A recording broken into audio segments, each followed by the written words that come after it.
Kumusta mga paps? At siyempre, welcome po kayo dito sa aking munting YouTube channel, Chuy Channel. At ngayon, ipapakita ko yung ina-upgrade ko konti na yung DIY rig gun. Dahil dati mga paps, yung DIY ko na yung bulb niya ay fire extinguisher, talagang sa 300 piece ay hirap na paluin ng hammer. At yun, may nagko-comment na isang vlogger na maganda din yung PCP niya. Sabi niya na palitan ko daw ng bulb.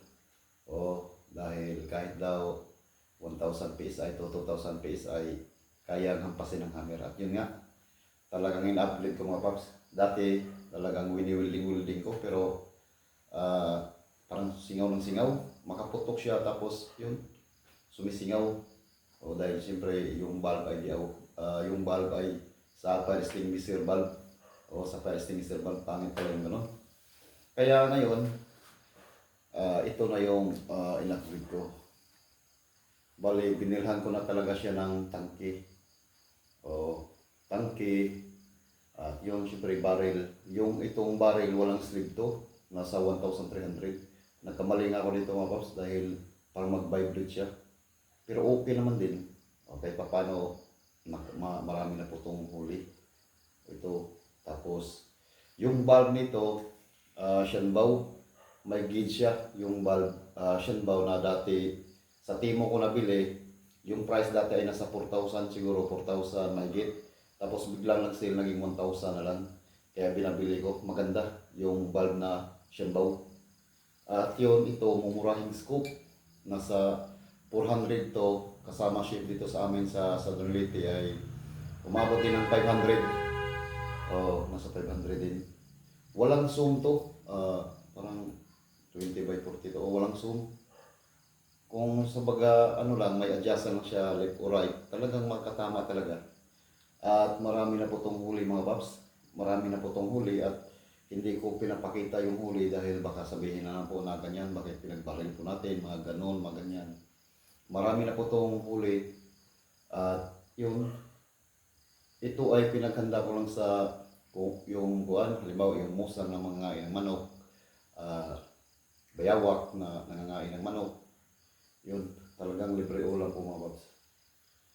Sa sa 2,000 PSI ay puputok na po ito ng siguro 70 to 80 na putok. 70 to 80 na putok. Dahil pinagmasdan ko, naubos yung bala, ay nasa 1,000 PSI siya. Pinagahan ko siya ng 2,200 PSI. Naubos na yung 63 na bala dito, ay may 1,000 pa siya. Marami putok ito. Tangke.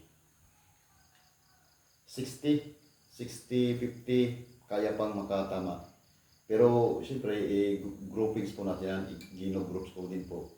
Dahil siyempre itong receiver, trigger, kulata ay ako lang po yung gumagawa. Lalo na po dito sa trigger.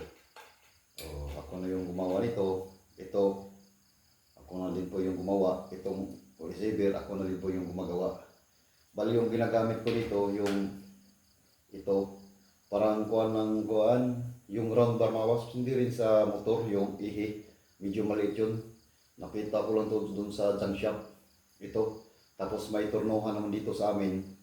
Yun, pinabutasan ko na tama lang na magkasya tong baril.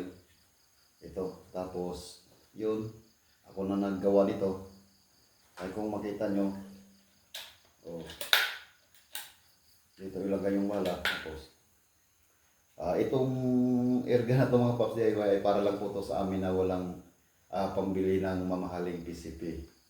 Halimbawa, katulad sa iba na mahal na tumatama na ng 150 meter, hindi po namin kayang mabili nun sa baga, wala po kami pang budget sa ganong airgun na umaabot na ng 35 to 80,000 na PCP. Wala, kaya siyempre pwede na to para sa amin na walang budget DIY. At napakarami na pong huli to. At itong scope ay yun, may adjustment nga siya, late. Dito, puntahin sa kabila, papunta sa kabila po dito, ito adjustment. At talagang malinaw din, talagang makatama at makatama. halimbawa nasa 30 meters, talagang kayang-kaya po. Kayang matamaan. Dahil itong mga huli na to, itong white na ibon, marami na po akong huli sa ganitong ibon, siguro nasa siyam na. O tapos iba pang ibon, kilyawan, mga ganun, marami. O marami na po akong huli. At minsan parang naawa na rin tayo mamaril ng mga ganun. O kaya yung inano ko ngayon, yung mga tikling na lang, tikling, ruwak, o yung mga ngain ng manok. O, yun.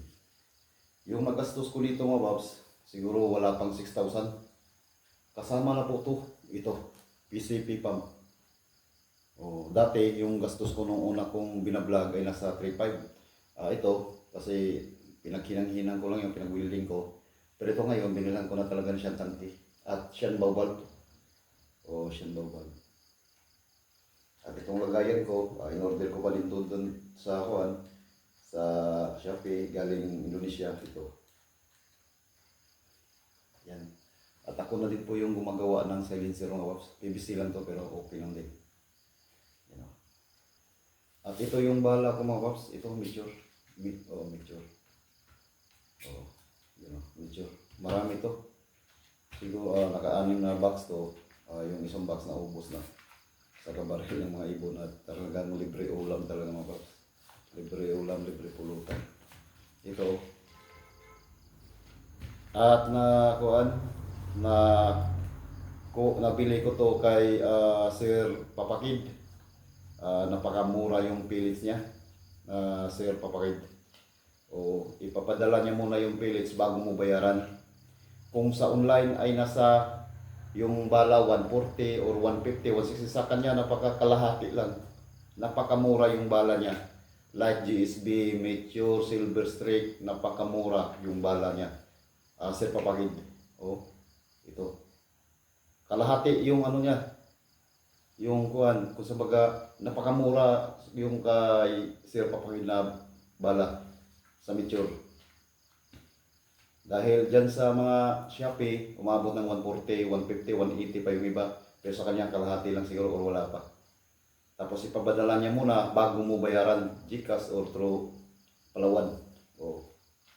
Kahit GSB, Silver Streak, or ito, Mature, Astro, napakamura yung bala niya. Kaya doon ako lagi nag-order sa kanya. At okay naman yung patama rin. Yan, update lang. Para sa amin lang po ito na walang budget pambili ng PCP pero talagang makatama at makatama. Dahil karamihan naman pag bibirahin natin nasa 20 meters lang. 20 to 30, yung 30 medyo malayo-layo na yun. Pero dito, medyo mano lang. Bumibira lang ako ng 20 meter. Halimbawa, kung tawagin sa amin Sibaon, sa mga, yung Sibaon kung tawag sa amin, halimbawa sa Hagimit, may mga limokon dyan, mga kilyawan, kung marami. Diyan lang ako siguro sa 15 meters to 20 talagang sure ball. Yun. Update lang ako sa ito lang. In-upgrade ko lang konti at talagang makatama. Siguro, balang araw kung maka-pera-pera talaga, siguro bibili na ako na yung mga receiver na talaga na hammer. Ito, production yata to, ganito. Yung hammer na pero pag sa ganyan na pang musang lang, musang bayawak, pwede na po to. Na hindi na kailangan gumastos pa tayo ng malaki para magka-PCP. Para lang po sa amin wala pong mga budget dahil siyempre yung iba may mga pera yun. Talaga po makabili sila kahit anong gusto nila na tumatama ng 150 meter, 200 meter dahil yung PCP nyo ay napakamahal na. Pero sa amin walang pong budget, pwede na to. Wala pang 6,000 to kung meron ka ng ganito lahat. Pero yun nga, kung maalam po tayo mag-welding, yung magawa ng ganito, gamit lang po. Halimbawa, may grinder ka, drill, ganun. At may alam ka kunti sa pag-welding dahil itong trigger, wini-welding ko po to. Tapos ako na gumawa nito. Talagang magawa, wala pa tong 6,000. Ang layo nung dibumba nito, yung bumba. Ang layo dito, puputok na to ng 70 to 80 na putok. At talagang malakas pa.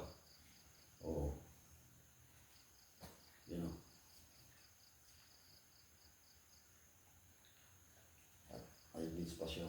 Shanbao valve na dati ay 4,000, ngayon ay 1,000 na lang.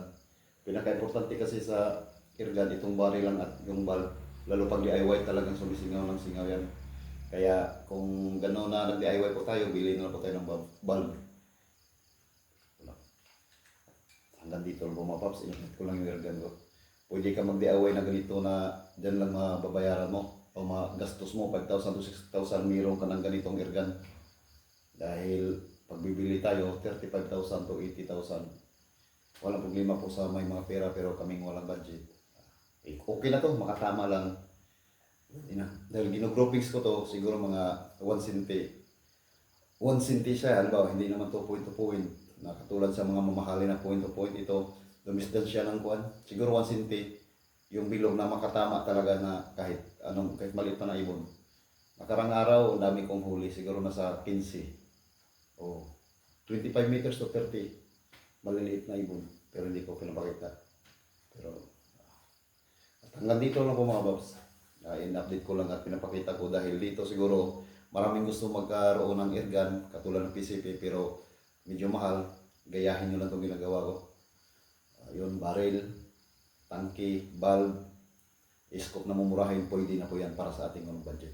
Hanggang dito na po. Marami pong salamat. Okay.